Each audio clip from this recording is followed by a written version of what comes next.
Hi, welcome back to BuonaPappa. Today we're going to talk about a very hot topic, and I think that's the number one question that I receive everywhere on my blog, on social media, and it is, how can I have my kid eat more veggies? The vegetable intake in a little one's diet is a big concern for a lot of parents. It was mine too. So, reality, there is no magic trick. There is not a one magic solution that will transform your little one into a vegetable lover. But there are many strategies or tricks that you can try, and I really think that a combination of them will work or will improve the situation. Let's start with tip number 1, that is mix vegetables with your kid's favorite food. I know, this one, it's a bit sneaky, but at the end it's not so sneaky. So, the concept is to create a bridge between your kid's favorite food and the vegetables that they don't like, so that they feel comfortable eating something that they trust, but at the same time you are adding a new food or the vegetable that is in the no list. I'm going to give you many examples. We will start with my favorite one, pasta. Let's say that your kid loves tomato pasta, red pasta. You can always prepare a nice red pasta, also using red peppers, for example. Your kid loves cheesy pasta. Perfect! Why don't you create a nice spinach or broccoli cheesy sauce to dress your pasta? Meatballs are another lovely example. I love adding vegetables to any meatball mix that I prepare, not only because I'm adding vegetables, but also from a culinary point of view, I'm adding moist to the meatballs. So in our house, zucchini meatballs are the most liked ones. Rice, why don't you throw a frozen veggies bag into some rice and just stir fry it? Mac and cheese, your little one loves mac and cheese, perfect. Add some sweet peas, some carrots, or any other veggies simply chopped in the mac and cheese. Muffins is another great example. What about carrot muffins or red bean muffins? And I can really go on for months. This first tip, to be honest, is at the very base of BuonaPappa.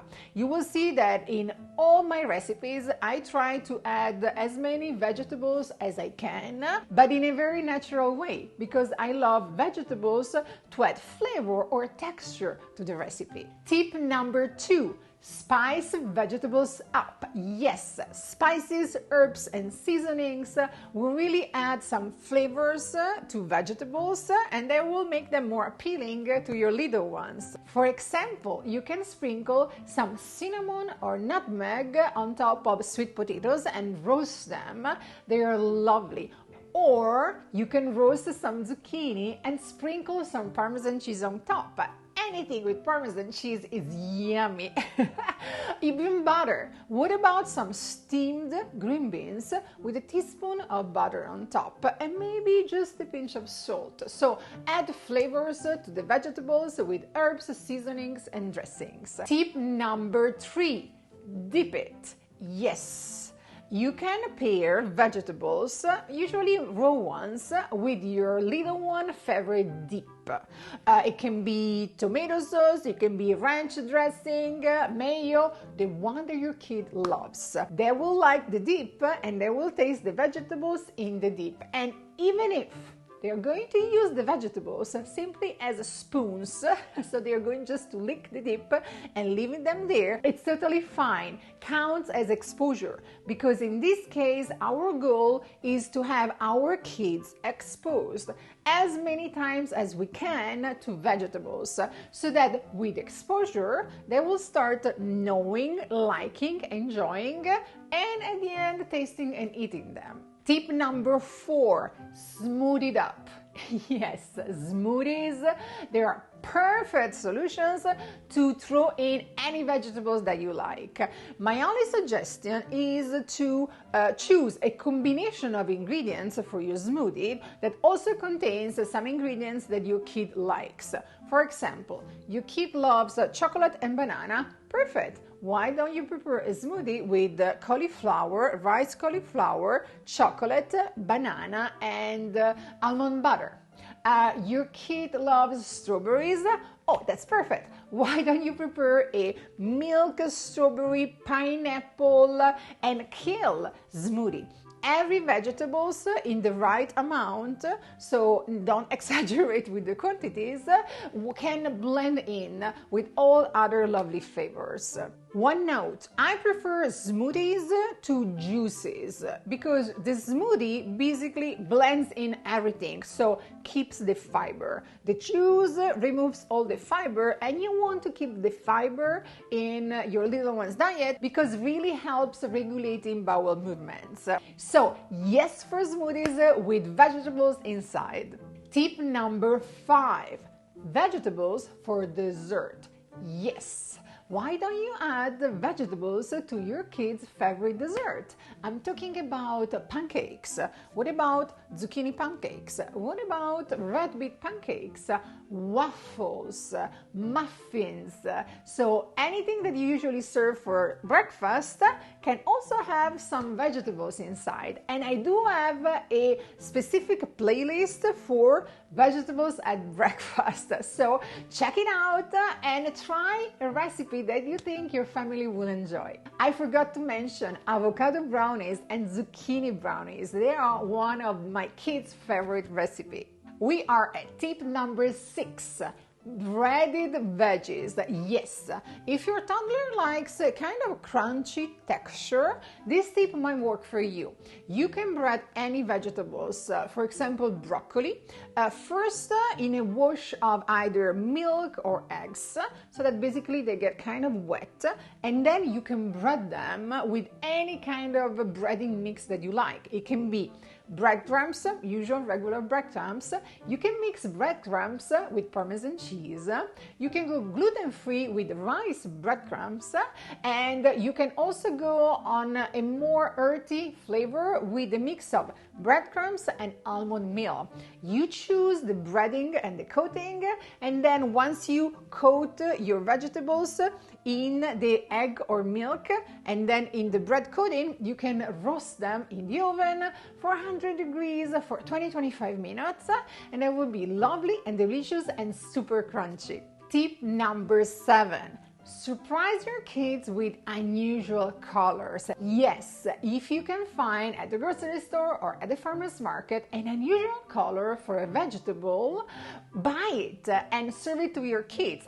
I'm talking about cauliflower. What if you find orange or purple cauliflower? I'm sure your kid will super surprised to see purple cauliflower. Tomatoes, why don't you buy yellow tomatoes? Kiwi, have you ever seen the yellow kiwis? Beets, the rainbow beets that are orange and striped inside are super cute. And I keep going with yellow zucchini instead of green ones, golden berries instead of red ones, or what about purple cabbage instead of green one? Unusual colors can really surprise your little one and can make your little one try that vegetables that usually he or she doesn't want to eat. Tip number 8. Serve vegetables if you can at every meal. Have always vegetables in your meal plan so that your kids are used to have vegetables as a main, as a side, as dessert, as we mentioned. The more your kids will see vegetables as a natural and normal part of your family meals, the more they will be willing to try them. Tip number 9. This is one of my favorite ones. Play with vegetables. Yes, correct. Play with vegetables. I know that we've been raised with the concept of you don't play with your food. But then, if you notice, there have been a lot of changes, even at school. Now, the way teachers, they teach to kids has a lot of play, of game involved. Because when a kid is playing, he's more relaxed, his mind is more open to learn, and to be honest, it's even more fun. And the same concept can be applied from school to the kitchen. You will love my friend Danny Leibovitz, the pediatric dietitian and mom of 3 behind kid.food.explorers. On her Instagram page and website, she shares tons of fun food education and food exploration ideas, and also interactive STEAM activities perfectly designed to get kids excited about food and, of course, veggies. Try this easy sensory play activity with pumpkin seeds. Teach your kiddo how to separate the seeds from the squash goo for sensory engagement and texture exploration. This activity helps with building fine motor skills, encourages language building, and teaches active listening for 2-part tasks. Plus, now your seeds are ready for roasting. This is a smart tip. Offer veggies when they are hungry. Yes, kind of makes sense. If there is a time of the day when you know that your kids are super hungry, and for me, with my kids, was before dinner, that's the time where you can offer veggies. Because, being hungry kind of help little ones eating something that they usually don't want. If your tummy is full and you're not so hungry, usually you're a bit more picky than usual. So what I used to do was preparing a kind of raw vegetables platter with their favorite dip right before dinner. Not a lot, because I didn't want to ruin dinner, but a few carrots, cucumbers, raw broccoli, and magically, one bite at a time, usually they would finish the veggie platter. Tip number 11. Involve your kids when you buy the vegetables. If you're going to the grocery store, if you're going to the farmer's market, have your kids coming with you and let them choose the vegetables that they want to buy and they want you to cook, and maybe that they want to try and eat. You know me, I love going to the farmer's market every Sunday, and my kids, they come with me so that not only they can see the different varieties and colors, but we also ask questions to the farmers, and and every week they always learn something new, and to be honest, I learned something new too. Involving them in the whole buying process is very important, because makes them feel part of the process first, and also gives them more information about the vegetable that they're going to eat. If you have the chance to go to a farm, it's even better. You can imagine how many kids, they really don't know how vegetables grow. If carrots, they go from a tree, or if they grow on the ground. So if you can go to a farm, if you have anyone that has a vegetable garden, involve your kids. If they pick up the vegetables, then they will try it. Tip number 12. No pressure and keep calm. It's difficult, I know it, but it's very important. Don't put any pressure on the fact that your kids are not eating or not tasting vegetables, because they will feel it. So this works for vegetables, but also for the whole meal. The less pressure you put on your kids eating the meal and eating vegetables, the better. Because the mealtime should be a positive and not stressing one. Otherwise, your kids will feel your anxiety, your pressure on them eating them. And to be honest, as a reaction, they might even step away and not wanting at all to touch that food. So keep it calm. If they eat it, perfect. If they don't eat it, perfect too, because you will keep trying. And that's the next tip. Don't give up. Don't give up. Again, don't give up. You will need to be consistent and try. And trust me, at the end, in the medium long term, it really, really works. Don't give up, keep offering. If they want to eat, great. If they don't want to eat, it's fine too. You will try at the next meal. Tip number 14. Small quantities. Yes. If you offer for the first time at your little one a whole head of broccoli, chances that he or she is going to enjoy the whole head of broccoli are basically down to 0. So start introducing vegetables in small quantities. Even 1 sweet peas works. counts as exposure. Even a tiny floret of broccoli counts as exposure. So small quantities, and then slowly, when you will see that your little one will start trying and maybe enjoying, you can increase slowly the quantities. Tip number 15, the power of choice. Works for little ones and works for adults too. So give your little one a choice. Of course, you are the one who gives the window of choices, and your little one will have the option to choose between the window of choices that you gave him or her. To give you an example, let's prepare pizza together. So pizza toppings, why don't you prepare a few cups of possible toppings in front of them so that they can choose which toppings they will add to the pizza. And of course, in between the toppings, in between the choices, you will add some veggies. So you can have some mozzarella cubes, some tomato sauce, some broccoli florets, maybe mushrooms, few olives, carrots, sweet peas, spinach, baby spinach leaves, and they will choose. It will be fun and they will feel in charge. That's the important, that's the magic trick. We are at tip number 16. Be the model. Easy. If your kids see that you eat veggies, they will be more willing to eat veggies themselves too. Because sometimes what you say to your kids has less power compared to what you do and what they see. So if you eat veggies, they will be more willing to eat veggies too. But if they see you totally avoiding veggies and not eating them, they will ask, so why mom and dad, they don't eat veggies, but they want me to eat veggies? Be the model, be the example. Tip number 17, read them books about vegetables. This is another of my favorite ones. There are so many amazing books about vegetables. I do have a whole playlist on my Amazon store with the best books that I found through the years about vegetables. Nice one, fun one, short ones for every age group. Go and check it out, because reading about vegetables creates a positive mental association to that vegetable, so that when your little one will see the vegetable in his or her plate, the memory of the book will pop out. That's a positive memory, and so he or she will be more willing to try that vegetable. Check the list out. Tip number 18, hiding or not hiding vegetables? That's another question that I keep receiving. My personal approach with my two boys was a kind of mix.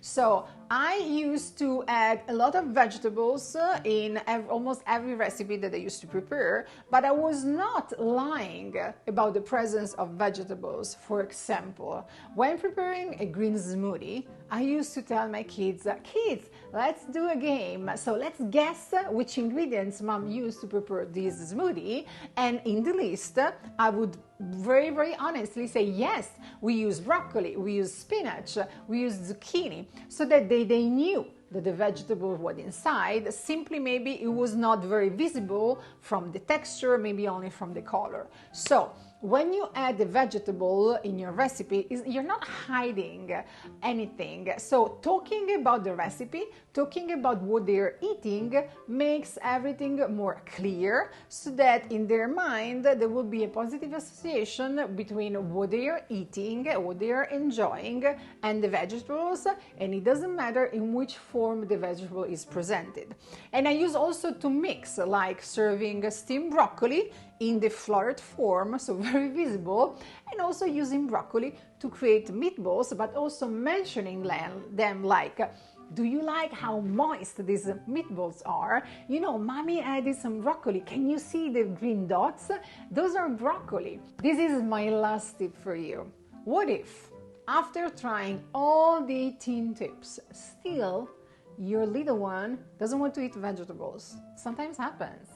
And reality is that it's fine. It's totally fine, because your kid can get the same nutrients that usually they come from vegetables from other food. So to give you an example, fruit is a very good substitute sometimes for vegetables, and some fruit, they have the same nutrients, if not even more, than vegetables, like kiwi, has a higher amount of vitamin C compared to red peppers. Dried apricots. Dried apricots, they have double the amount of fiber than sweet potatoes. And I can keep going. Of course, on the paper, vegetables, they provide amazing nutrients. But the reality is that the amount of nutrients that your kid gets from eating some fruit is way higher than the amount of nutrients that your kid gets by not eating vegetables at all. So some food is always better than no food at all. Don't stress. Keep trying. If it works, it's perfect. If it doesn't work, still don't stress and still keep trying. I really hope one or a mix of these tips will be helpful. I really would love to know if you have more tips that you want to share with the BuonaPappa community. Place them in the comments here below. If you have any questions, I will be super happy to reply. Of course, give me some time and remember to subscribe to BuonaPappa if you want to receive every single week a new recipe from me. Ciao, ciao, ciao.